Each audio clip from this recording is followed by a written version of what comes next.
ओम नमो भगवते वासुदेवाय। ओम बृहस्पति देवाय नमः। स्वागत है आपका हमारे चैनल पर। आज के इस वीडियो में हम आपको सुना रहे हैं बृहस्पतिवार व्रत की कथा। हमारे चैनल पर आप सभी प्रकार की व्रत कथाएं और महात्मा सुन सकते हैं। तो हमारे चैनल को अगर अभी तक आपने सब्सक्राइब नहीं किया है तो सब्सक्राइब अवश्य कर लीजिए। आज की कथा अच्छी लगे तो लाइक करिए, साथ में शेयर भी करिए और अपने विचार भी कमेंट में अवश्य लिखिए। तो चलिए अब सुनते हैं बृहस्पतिवार व्रत की कथा। प्राचीन समय की बात है। भारत में एक राजा राज्य करता था। वह बड़ा प्रतापी और दानी था। वह नित्य प्रति मंदिर में भगवत दर्शन करने जाया करता था। वह ब्राह्मण और गुरु की सेवा किया करता था। उसके द्वार से कोई भी याचक निराश होकर कभी नहीं लौटता था। वह प्रत्येक गुरुवार को व्रत रखता एवं पूजन करता था। हर दिन गरीबों की सहायता करता था। परंतु यह सब बातें उसकी रानी को अच्छी नहीं लगती थीं। वह न व्रत करती और न किसी को एक भी पैसा दान में देती थी। वह राजा से भी ऐसा करने को मना किया करती थी। एक समय की बात है, राजा शिकार खेलने वन को चले गए। घर पर रानी और दासी थी। उस समय गुरु बृहस्पति साधु का रूप धारण कर राजा के दरवाजे पर भिक्षा मांगने आए। साधु ने रानी से भिक्षा मांगी तो वह कहने लगी, हे साधु महाराज, मैं इस दान पुण्य से तंग आ गई हूँ। इस कार्य के लिए तो मेरे पति देवी बहुत हैं। अब आप ऐसी कृपा करें कि सारा धन नष्ट हो जाए और मैं आराम से रह सकूं। साधु रूपी बृहस्पति देव ने कहा, देवी तुम बड़ी विचित्र हो। संतान और धन से कोई दुखी नहीं होता, इसको सभी चाहते हैं। पापी भी पुत्र और धन की इच्छा करता है। अगर तुम्हारे पास धन अधिक है तो भूखे मनुष्यों को भोजन कराओ, प्याऊ लगवाओ, ब्राह्मणों को दान दो, धर्मशालाएं बनवाओ, कुआं, तालाब, बावड़ी, बाग बगीचों आदि का निर्माण कराओ, निर्धनों की कुंवारी कन्याओं का विवाह करवाओ, साथ ही यज्ञ आदि करो। इस प्रकार के कर्मों से आपके कुल का और आपका नाम परलोक में सार्थक होगा एवं स्वर्ग की प्राप्ति होगी। परंतु रानी साधु की इन बातों से खुश नहीं हुई। उसने कहा, हे साधु महाराज, मुझे ऐसे धन की आवश्यकता नहीं जिसको मैं अन्य लोगों को दान दूं और जिसको रखने और संभालने में ही मेरा सारा समय नष्ट हो जाए। साधु ने कहा, देवी यदि तुम्हारी ऐसी इच्छा है तो जैसा मैं तुम्हें बताता हूँ तुम वैसा ही करना। बृहस्पतिवार के दिन घर को गोबर से लीपना, अपने केशों को पीली मिट्टी से धोना, केशों को धोते समय स्नान करना, राजा से कहना वह हजामत करवाए, भोजन में मांस मदिरा खाना, कपड़ा धोबी के यहाँ धुल नहीं डालना। इस प्रकार 7 बृहस्पतिवार करने से तुम्हारा सारा धन नष्ट हो जाएगा। यह कहकर साधु महाराज रूपी बृहस्पति देव अंतर ध्यान हो गए। रानी ने साधु के कहने के अनुसार 7 बृहस्पतिवार वैसा ही करने का विचार किया। साधु के बताए अनुसार करते हुए केवल 3 बृहस्पतिवार ही बीते थे कि उसकी समस्त धन संपत्ति नष्ट हो गई। भोजन के लिए भी दोनों समय परिवार तरसने लगा, सांसारिक भोगों से दुखी रहने लगा। तब वह राजा रानी से कहने लगा कि हे रानी, तुम यहाँ पर रहो, मैं दूसरे देश में जाता हूँ, क्योंकि यहाँ पर मुझे सभी मनुष्य जानते हैं, इसलिए मैं यहाँ कोई कार्य नहीं कर सकता। देश चोरी परदेश भीख बराबर है। ऐसा कहकर राजा परदेश चला गया। वहां जंगल से लकड़ी काटकर लाता और शहर में बेचता। इस तरह जीवन व्यतीत करने लगा। इधर राजा के बिना रानी और दासियां दुखी रहने लगी। किसी दिन भोजन मिलता और किसी दिन जल पीकर ही रह जाती। एक समय रानी और दासियों को 7 दिन बिना भोजन के व्यतीत हो गए। तो रानी ने अपनी दासी से कहा कि हे दासी, यहाँ पास ही के नगर में मेरी बहन रहती है। वह बड़ी धनवान है। तू उसके पास जा और वहां से 5 सेर बेजर मांग के ले आ, जिससे कुछ समय के लिए गुजर हो जाएगी। दासी रानी की बहन के पास गई। रानी की बहन उस समय पूजा कर रही थी। बृहस्पतिवार का दिन था। दासी ने रानी की बहन से कहा, हे रानी, मुझे आपकी बहन ने भेजा है, मुझे 5 सेर बेजर दे दो। दासी ने यह बात अनेक बार कही, परंतु रानी की बहन ने कोई उत्तर नहीं दिया, क्योंकि वह उस समय बृहस्पतिवार की कथा सुन रही थी। जब दासी को रानी की बहन से कोई उत्तर नहीं मिला तो वह बहुत दुखी हुई। उसे क्रोध भी आया। वह लौटकर अपनी रानी से बोली, हे रानी, आपकी बहन बहुत ही धनी स्त्री है। वह छोटे लोगों से बात भी नहीं करती। मैंने उससे कहा तो उसने कोई उत्तर नहीं दिया। मैं वापस चली आई। रानी बोली, दासी, इसमें उसका कोई दोष नहीं है। जब बुरे दिन आते हैं तब कोई सहारा नहीं देता। अच्छे बुरे का पता विपत्ति में ही लगता है। जो ईश्वर की इच्छा होगी वही होगा। यह सब हमारे भाग्य का दोष है। उधर रानी की बहन ने सोचा कि मेरी बहन की दासी आई थी, परंतु मैं उससे नहीं बोली। इससे वह बहुत दुखी हुई होगी। कथा सुन और विष्णु भगवान का पूजन समाप्त कर वह अपनी बहन के घर आई और कहने लगी, हे बहन, मैं बृहस्पतिवार का व्रत कर रही थी। तुम्हारी दासी गई, परंतु जब तक कथा होती है तब तक ना उठते हैं और ना बोलते हैं, इसलिए मैं नहीं बोली। कहो दासी, क्यों गई थी? रानी बोली, बहन, हमारे घर में अनाज नहीं था। वैसे तुमसे कोई बात छुपी नहीं है। इस कारण मैंने दासी को तुम्हारे पास 5 सेर बेजल लेने के लिए भेजा था। रानी की बहन बोली, बहन देखो, बृहस्पति भगवान सबकी मनोकामना पूरी करते हैं। देखो, शायद तुम्हारे घर में अनाज रखा हो। यह सुनकर दासी घर के अंदर गई तो वहां उसे एक घड़ा बेजर का भरा मिल गया। उसे बड़ी हैरानी हुई क्योंकि उसने एक एक बर्तन देख लिया था। उसने बाहर आकर रानी को बताया। दासी अपनी रानी से कहने लगी, रानी देखो, वैसे हमको जब अन्न नहीं मिलता तो हम रोज ही व्रत करते हैं। अगर इनसे व्रत की विधि और कथा पूछ ली जाए तो उसे हम भी किया करेंगे। दासी के कहने पर रानी ने अपनी बहन से बृहस्पतिवार व्रत के बारे में पूछा। उसकी बहन ने बताया, बृहस्पतिवार के व्रत में चने की दाल और मुनक्का से विष्णु भगवान का केले की जड़ में पूजन करें तथा दीपक जलावें, पीला भोजन करें, कथा सुनें। इस प्रकार करने से गुरु भगवान प्रसन्न होते हैं, अन्न पुत्र धन देते हैं और मनोकामना पूरी करते हैं। व्रत और पूजन की विधि बताकर रानी की बहन अपने घर लौट गई। रानी और दासी दोनों ने निश्चय किया कि बृहस्पति भगवान का पूजन जरूर करेंगे। 7 रोज बाद जब बृहस्पतिवार आया तो उन्होंने व्रत रखा। घुड़साल में जाकर चना और गुड़ बीन लाई तथा उसकी दाल से केले की जड़ तथा विष्णु भगवान का पूजन किया। अब भोजन पीला कहाँ से आए? दोनों बड़ी दुखी हुई, परंतु उन्होंने व्रत किया था, इस कारण बृहस्पति भगवान प्रसन्न थे। एक साधारण व्यक्ति के रूप में वे 2 थालों में सुंदर पीला भोजन लेकर आए और दासी को देकर बोले, हे दासी, यह भोजन तुम्हारे और रानी के लिए है, तुम दोनों करना। दासी भोजन पाकर बड़ी प्रसन्न हुई और रानी से बोली, रानी जी, भोजन कर लो। रानी को भोजन आने के बारे में कुछ पता नहीं था, इसलिए वह दासी से बोली, जा तू ही भोजन कर, क्योंकि तू हमारी व्यर्थ में हंसी उड़ाती है। दासी बोली, एक व्यक्ति भोजन दे गया है। रानी कहने लगी, वह भोजन तेरे लिए ही दे गया है, तू ही भोजन कर। दासी ने कहा, वह व्यक्ति हम दोनों के लिए 2 थालों में भोजन देकर गया है, इसीलिए मैं और आप दोनों ही साथ साथ भोजन करेंगे।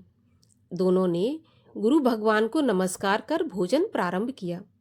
उसके बाद से वे प्रत्येक बृहस्पतिवार को गुरु भगवान का व्रत और पूजन करने लगी। बृहस्पति भगवान की कृपा से उनके पास धन हो गया, परंतु रानी फिर पहले की तरह से आलस करने लगी। तब दासी बोली, देखो रानी, तुम पहले भी इस प्रकार आलस करती थी। तुम्हें धन के रखने में कष्ट होता था, इस कारण सभी धन नष्ट हो गया। अब गुरु भगवान की कृपा से धन मिला है तो फिर तुम्हें आलस होता है। बड़ी मुसीबतों के बाद हमने यह धन पाया है, इसलिए हमें दान पुण्य करना चाहिए तथा भूखे मनुष्यों को भोजन कराओ, प्याऊ लगवाओ, ब्राह्मणों को दान दो, कुआं, तालाब, बावड़ी आदि का निर्माण कराओ, मंदिर, पाठशाला बनवाकर दान दो, कुंवारी कन्याओं का विवाह करवाओ। धन को शुभ कार्यों में खर्च करो, जिससे तुम्हारे कुल का यश बढ़े तथा स्वर्ग प्राप्त हो और पितृ प्रसन्न हो। दासी की बात मानकर रानी ने इसी प्रकार के कर्म करने प्रारंभ किए। उसका काफी यश फैलने लगा। एक दिन रानी और दासी आपस में विचार करने लगी कि ना जाने राजा किस दशा में होंगे। उनकी कोई खोज खबर नहीं है। गुरु भगवान से उन्होंने प्रार्थना की और भगवान ने रात्रि में राजा को सपन में कहा कि हे राजा, तेरी रानी तुझको याद करती है, अब अपने देश को लौट जा। राजा प्रातःकाल उठा। वह विचार करने लगा कि स्त्री जाति खाने और पहनने की ही साथी होती है, पर भगवान की आज्ञा मानकर वह अपने नगर को चलने के लिए तैयार हुआ। जब राजा परदेश गया तो परदेश में बहुत दुखी रहने लगा था। प्रतिदिन जंगल से लकड़ी बीन कर लाता और उसे शहर में बेचकर अपने दुखी जीवन को बड़ी कठिनता से व्यतीत करता था। एक दिन राजा दुखी हो अपनी पुरानी बातों को याद करके रोने लगा। उस जंगल में बृहस्पति देव एक साधु का रूप धारण करके आए और राजा के पास आकर बोले, लकड़हारे, तुम इस सुनसान जंगल में किस चिंता में बैठे हो, मुझे बताओ। यह सुन राजा के नेत्रों में जल भर आया और साधु की वंदना कर बोला, हे प्रभु, आप सब कुछ जानने वाले हैं। इतना कहकर राजा ने साधु को अपनी संपूर्ण कहानी सुना दी।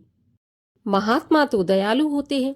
वे राजा से बोले, राजा, तुम्हारी पत्नी ने बृहस्पति देव के प्रति अपराध किया था, जिसके कारण तुम्हारी यह दशा हुई। अब तुम किसी प्रकार की चिंता मत करो, भगवान तुम्हें पहले से अधिक धन देंगे। देखो, तुम्हारी पत्नी ने बृहस्पतिवार का व्रत प्रारंभ कर दिया है।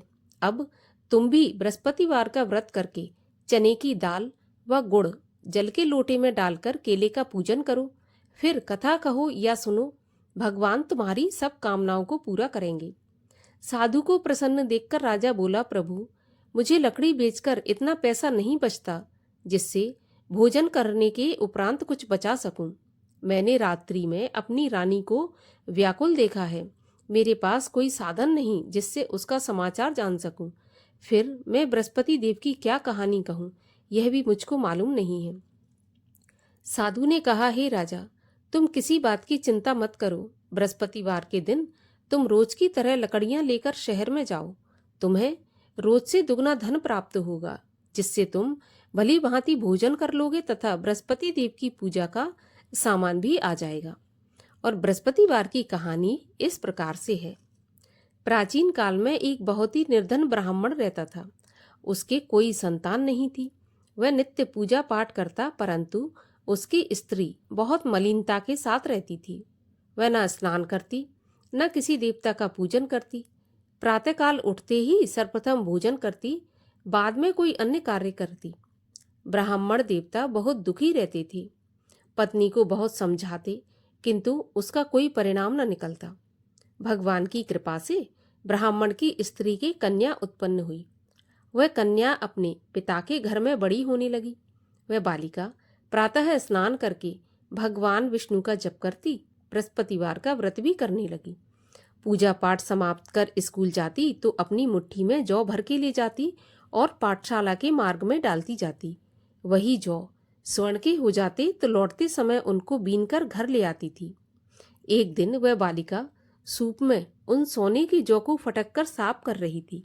तभी उसकी माँ ने देख लिया और कहा, हे बेटी, सोने की जौ को फटकने के लिए सोने का सूप होना चाहिए। दूसरे दिन गुरुवार था। इस कन्या ने व्रत रखा और बृहस्पति देव से प्रार्थना करके कहा कि हे प्रभु, यदि मैंने सच्चे मन से आपकी पूजा की हो तो मुझे सोने का सूप दे दो। बृहस्पति देव ने उसकी प्रार्थना स्वीकार कर ली। रोज की तरह वह कन्या जौ फैलाती हुई स्कूल चली गई। स्कूल से लौटकर जब वह जौ बीन रही थी तो बृहस्पति देव की कृपा से उसे सोने का सूप मिला। उसे वह घर ले आई और उसमें जौ साफ करने लगी, परंतु उसकी माँ का वही ढंग रहा। एक दिन वह कन्या सोने के सूप में जौ साफ कर रही थी। उस समय उस नगर का राजकुमार वहां से होकर निकला। इस कन्या के रूप और कार्य को देखकर उस कन्या पर मोहित हो गया। राजमहल आकर वह भोजन तथा जल त्याग कर उदास होकर लेट गया। राजा को जब राजकुमार द्वारा अन्न जल त्यागने का समाचार ज्ञात हुआ तो अपने मंत्रियों के साथ वह अपने पुत्र के पास गए और बोले, हे बेटा, तुम्हें किस बात का कष्ट है? किसी ने अपमान किया है अथवा कोई और कारण है? मुझे बताओ, मैं वही करूंगा जिससे तुम्हें प्रसन्नता हो। राजकुमार ने अपने पिता की बातें सुनी तो वह बोला, मुझे आपकी कृपा से किसी बात का दुख नहीं है। किसी ने मेरा अपमान नहीं किया। परंतु मैं उस लड़की के साथ विवाह करना चाहता हूँ जो सोने के सूप में जौ साफ कर रही थी। यह सुनकर राजा आश्चर्य में पड़ गया और बोला, हे बेटा, इस तरह की कन्या का पता तुम ही लगाओ, मैं उसके साथ तुम्हारा विवाह अवश्य ही करवा दूंगा। राजकुमार ने राजा को उस लड़की के घर का पता बताया। तब मंत्री उस लड़की के घर गया और राजा का आदेश ब्राह्मण को सुनाया। कुछ ही दिन बाद ब्राह्मण की कन्या का विवाह राजकुमार के साथ संपन्न हो गया। कन्या के घर से जाते ही उस ब्राह्मण देवता के घर में पहले की भांति गरीबी का निवास हो गया। अब भोजन के लिए भी अन्न बड़ी मुश्किल से मिलता था। एक दिन दुखी होकर ब्राह्मण देवता अपनी पुत्री से मिलने गए। बेटी ने पिता की दुखी अवस्था को देखा और अपनी माँ का समाचार पूछा। ब्राह्मण ने सभी हाल कहा। कन्या ने बहुत सा धन देकर अपने पिता को विदा कर दिया। इस तरह ब्राह्मण का कुछ समय सुखपूर्वक व्यतीत हुआ, लेकिन कुछ दिन बाद फिर वही हाल हो गया। तो ब्राह्मण फिर अपनी कन्या के यहाँ गया तो कन्या कहने लगी कि हे पिताजी, आप माताजी को यहाँ लिवा लाओ, मैं उन्हें विधि बता दूंगी जिससे गरीबी दूर हो जाए। ब्राह्मण देवता अपनी स्त्री को साथ लेकर राजमहल अपनी पुत्री के पास पहुंचे तो पुत्री अपनी माँ को समझाने लगी कि हे माँ, तुम प्रातःकाल उठकर प्रथम स्नान आदि करके विष्णु भगवान का पूजन करो तो सब दरिद्रता दूर हो जाएगी। परंतु उसकी माँ ने उसकी एक भी बात नहीं मानी। वह प्रातःकाल उठकर अपनी पुत्री का बचा जूठन खा लेती थी। एक दिन उसकी पुत्री को बहुत गुस्सा आया। उसने एक रात को कोठरी से सारा सामान निकाल दिया और अपनी माँ को उसमें बंद कर दिया। प्रातःकाल उसमें से उसे निकाला तथा स्नान आदि करा के पूजा पाठ करवाया तो उसकी माँ की बुद्धि ठीक हो गई। इसके बाद वह नियम से पूजा पाठ करती और प्रत्येक बृहस्पतिवार को व्रत रखने लगी। इस व्रत के प्रभाव से उसकी माँ भी बहुत धनवान तथा पुत्रवती हो गई और बृहस्पति देवता के प्रभाव से स्वर्ग को गई। वह ब्राह्मण भी सुखपूर्वक इस लोक का सुख भोग कर स्वर्ग को प्राप्त हुआ। इस तरह कहानी कहकर साधु देवता वहां से अंतर्ध्यान हो गए। धीरे धीरे समय व्यतीत हुआ। फिर बृहस्पतिवार का दिन आया। राजा जंगल से लकड़ी काटकर किसी शहर में बेचने गया। उसे उस दिन और दिनों से अधिक धन मिला। राजा ने चना गुड़ आदि लाकर बृहस्पतिवार का व्रत किया। उस दिन से उसके सभी कलेश दूर हुए। परंतु जब अगला गुरुवार आया तो वह बृहस्पतिवार का व्रत करना भूल गया। इस कारण बृहस्पति भगवान नाराज हो गए। उस दिन उस नगर के राजा ने विशाल यज्ञ का आयोजन किया तथा अपने समस्त राज्य में घोषणा करवा दी कि कोई भी मनुष्य अपने घर में भोजन न बनाए, आग भी न जलाए। समस्त जनता मेरे यहाँ भोजन करने आए और इस आज्ञा को जो नहीं मानेगा उसको फांसी की सजा दी जाएगी। राजा की आज्ञा के अनुसार राज्य के सभी वासी राजा के भोज में सम्मिलित हुए, लेकिन लकड़हारा कुछ देर से पहुंचा, इसलिए राजा उसको अपने साथ महल में ले गए। जब राजा लकड़हारे को भोजन करा रहे थे तो रानी की दृष्टि उस खूंटी पर पड़ी जिस पर उसका हार लटका हुआ था। उसे हार खूंटी पर लटका दिखाई नहीं दिया। रानी को निश्चय हो गया कि मेरा हार इस लकड़हारे ने चुरा लिया है। उसी समय सैनिक बुलवाकर उसको जेल खाने में डलवा दिया। जब लकड़हारा जेल खाने में गया तो बहुत दुखी होकर विचार करने लगा कि न जाने कौन से पूर्व जन्म के कर्म से मुझे यह दुख प्राप्त हुआ है, और उसी साधु को याद करने लगा जो कि जंगल में मिला था। उसी समय तत्काल बृहस्पति देव साधु के रूप में प्रकट हो गए और उसकी दशा को देखकर कहने लगे, अरे मूर्ख, तूने बृहस्पति देवता की कथा नहीं की, इसी कारण तुझे दुख प्राप्त हुआ है। अब चिंता मत कर, बृहस्पतिवार के दिन जेल खाने के दरवाजे पर 4 पैसे पड़े मिलेंगे, उनसे तू बृहस्पति देव की पूजा करना तो तेरे सभी कष्ट दूर हो जाएंगे। अगले बृहस्पतिवार उसे जेल के द्वार पर 4 पैसे मिले। राजा ने पूजा का सामान मंगवाकर कथा कही और प्रसाद बांटा। उसी रात्रि को बृहस्पति देव ने उस नगर के राजा को स्वप्न में कहा कि हे राजा, तूने जिस आदमी को जेल खाने में बंद कर दिया है वह निर्दोष है, वह राजा है, उसे छोड़ देना। रानी का हार उसी खूंटी पर लटका है। अगर तू ऐसा नहीं करेगा तो मैं तेरे राज्य को नष्ट कर दूंगा। प्रातःकाल राजा उठा और खूंटी पर हार टंगा देखकर लकड़हारे को बुलाकर क्षमा मांगी तथा राजा के योग्य सुंदर वस्त्र आभूषण भेंट देकर उसे विदा किया। गुरुदेव की आज्ञा के अनुसार राजा अपने नगर को चल दिया। राजा जब नगर के निकट पहुंचा तो उसे बड़ा आश्चर्य हुआ। नगर में पहले से अधिक बाग, तालाब, कुएं तथा बहुत सी धर्मशालाएं, मंदिर आदि बने हुए थे। राजा ने पूछा, यह किसका बाग और धर्मशाला है? तब नगर के सब लोग कहने लगे, ये सब रानी और दासी के द्वारा बनवाए गए हैं। राजा को आश्चर्य हुआ और गुस्सा भी आया। जब रानी ने यह खबर सुनी कि राजा आ रहे हैं तो उसने अपनी दासी से कहा कि हे दासी, देख राजा हमको कितनी बुरी हालत में छोड़ गए थे। हमारी ऐसी हालत देखकर वह लौट न जाए, इसलिए तू दरवाजे पर खड़ी हो जा। रानी की आज्ञा के अनुसार दासी दरवाजे पर खड़ी हो गई। जब राजा आए तो उन्हें अपने साथ महल में लिवा लाई। तब राजा ने क्रोध करके अपनी तलवार निकाली और पूछने लगा, बताओ यह धन तुम्हें कैसे प्राप्त हुआ है? तब रानी ने बताया, हमें यह धन बृहस्पति देव के व्रत के प्रभाव से प्राप्त हुआ है। राजा ने निश्चय किया कि 7 रोज बाद सभी बृहस्पति देव का पूजन करते हैं, परंतु मैं रोजाना दिन में 3 बार कहानी कहा करूंगा तथा रोज व्रत किया करूंगा। अब हर समय राजा के दुपट्टे में चने की दाल बंधी रहती तथा दिन में 3 बार कथा कहता। एक रोज राजा ने विचार किया कि चलो अपनी बहन के यहाँ हो आऊं।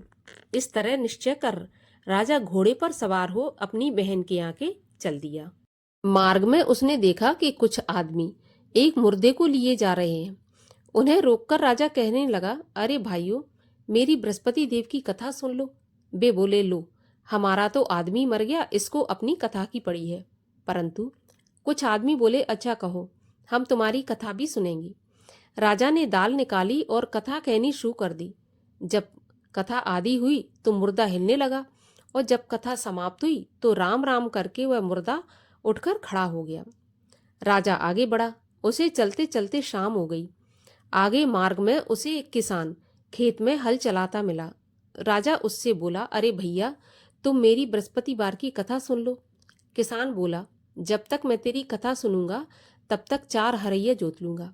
जा अपनी कथा किसी और को सुनाना। राजा आगे चलने लगा।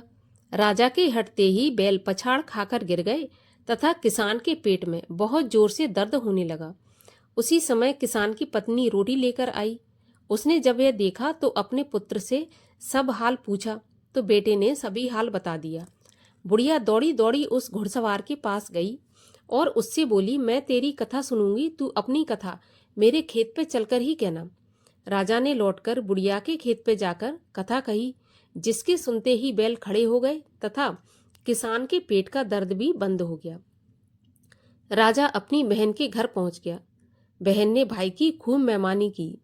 दूसरे रोज प्रातःकाल राजा जगा तो वह देखने लगा कि सब लोग भोजन कर रहे हैं। राजा ने अपनी बहन से जब पूछा, ऐसा कोई मनुष्य है जिसने भोजन नहीं किया हो, जो मेरी बृहस्पतिवार की कथा सुन ले? तो बहन बोली, भैया, यह देश ऐसा ही है। पहले यहाँ के लोग भोजन करते हैं, बाद में अन्य काम करते हैं। अगर कोई पड़ोस में हो तो दिखाती हूँ। ऐसा कहकर बहन देखने चली गई, परंतु उसे कोई ऐसा व्यक्ति नहीं मिला जिसने भोजन नहीं किया हो। अतः उसे मालूम हुआ कि एक कुम्हार का घर है जहां पर 3 दिन से किसी ने भोजन नहीं किया, क्योंकि कुम्हार का लड़का बीमार था। रानी ने अपने भाई की कथा सुनने के लिए कुम्हार से कहा तो वह तैयार हो गया। राजा ने जाकर बृहस्पतिवार की कथा कही, जिसको सुनकर उसका लड़का ठीक हो गया। अब तो राजा की प्रशंसा होने लगी। एक दिन राजा ने अपनी बहन से कहा, हे बहन, मैं अपने घर को जाऊंगा, तुम भी तैयार हो जाओ। राजा की बहन ने अपनी सास से कहा। सास ने कहा, हाँ चली जा, परंतु अपने लड़कों को मत ले जाना, क्योंकि तेरे भाई के तो कोई संतान नहीं है। बहन ने अपने भाई से कहा, भैया, मैं तो चलूंगी पर कोई बालक नहीं जाएगा। राजा ने कहा, जब कोई बालक नहीं चलेगा तो तुम क्या करोगी? बड़े दुखी मन से राजा अपने नगर को लौट आया। राजा ने अपनी रानी से कहा, हम निर्वंशी राजा हैं, हमारा मुंह देखने का भी धर्म नहीं है। वह बिना भोजन आदि किए शैया पर लेट गया। रानी बोली, हे प्रभु, बृहस्पति देव ने हमें सब कुछ दिया है, वे हमें संतान अवश्य देंगे। उसी रात को बृहस्पति देव ने राजा को स्वप्न में कहा कि हे राजा उठ, सभी सोच त्याग दे, तेरी रानी गर्भवती है। राजा को यह जानकर बड़ी खुशी हुई। 9वें महीने रानी के गर्भ से एक सुंदर पुत्र प्राप्त हुआ। तब राजा बोला, हे रानी, स्त्री बिना भोजन के रह सकती है, परंतु बिना कहे नहीं रह सकती। जब मेरी बहन आए तो तुम उससे कुछ कहना मत। रानी ने सुनकर हाँ कर दिया। जब राजा की बहन ने यह शुभ समाचार सुना तो वह बहुत खुश हुई तथा बधाई लेकर अपने भाई के यहाँ आई। तभी रानी ने कहा, घोड़ा चढ़ाकर नहीं आई, गधा चढ़ी आई। राजा की बहन बोली, भाभी, मैं इस प्रकार ना कहती तो तुम्हें औलाद कैसे मिलती। बृहस्पति देव ऐसे ही हैं, जैसी जिसके मन में कामनाएं हैं सभी को पूर्ण करते हैं। जो सद्भावना पूर्वक बृहस्पतिवार का व्रत करता है एवं कथा पढ़ता है अथवा सुनता है और दूसरों को सुनाता है, बृहस्पति देव उसकी सभी मनोकामना पूरी करते हैं। बृहस्पति भगवान उनकी सदैव रक्षा करते हैं। जो संसार में सद्भावना से गुरुदेव का पूजन एवं व्रत सच्चे हृदय से करते हैं, उनकी सभी मनोकामनाएं पूर्ण होती हैं। जैसी सच्ची भावना से रानी और राजा ने बृहस्पति देव की कथा का गुणगान किया तो उनकी सभी इच्छाएं बृहस्पति देव ने पूर्ण की थीं। इसलिए सबको कथा सुनने के बाद प्रसाद लेकर जाना चाहिए। हृदय से उनका मनन करते हुए जयकारा बोलना चाहिए। बोलिए बृहस्पति देव की जय, बोलिए विष्णु भगवान की जय। बृहस्पति देव की आरती। ओम जय बृहस्पति देवा, स्वामी जय बृहस्पति देवा। छिन छिन भोग लगाऊं, कदली फल मेवा। ओम जय बृहस्पति देवा। तुम पूरन परमात्मा, तुम अंतर्यामी। जगत पिता जगदीश्वर, तुम सबके स्वामी। ओम जय बृहस्पति देवा। चरणामृत निज निर्मल, सब पातक हरता। सकल मनोरथ दायक, कृपा करो भरता। ओम जय बृहस्पति देवा। तन मन धन अर्पण कर, जो जन शरण पड़े। प्रभु प्रकट तब होकर, आकर द्वार खड़े। ओम जय बृहस्पति देवा। दीन दयाल दयानिध, भक्तन हितकारी। पाप दोष सब हरता, भव बंधन हारी। ओम जय बृहस्पति देवा। सकल मनोरथ दायक, सब संशय हारी। विषय विकार मिटाओ, संतन सुखकारी। ओम जय बृहस्पति देवा। जो कोई आरती प्रभु की, प्रेम सहित गावे। जेठानंद आनंद कर, सो निश्चय पावे। ओम जय बृहस्पति देवा। बोलो विष्णु भगवान की जय, बोलो बृहस्पति देव की जय।